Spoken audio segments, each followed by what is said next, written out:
से उठाव जन पीछा करे तू सटाव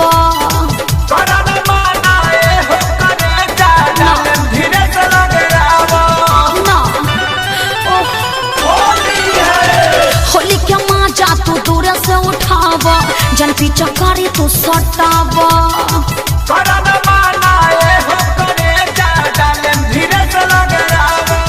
कुछ भौजी तक का हम बताएंगे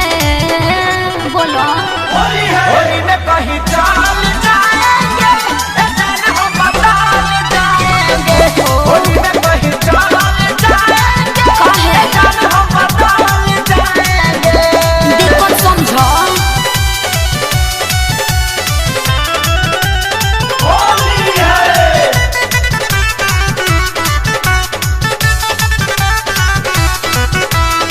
दिल नहीं तुरे माँ बछोला तू गाल हो लेके लगा लो गुलाल हो साल भपलावेला होली के मौसम पवन खेसारी में बेहाल हो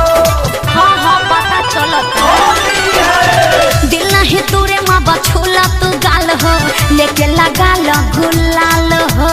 साल भपलावेला होली के मौसम पवन खेसारी में बेहाल हो ढेर होगा तो कभी न आएंगे समझे होली में कहीं चाल जाएंगे हम बता जाएंगे नहीं होली न में कहीं चाल जाएंगे हम बता जाएंगे देह गरम बा कैसे नहाए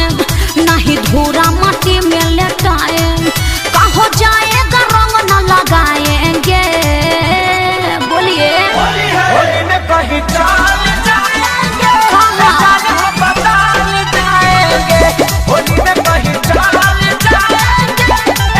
हम बता जाएंगे जाइएगा कहीं आइएगा यहीं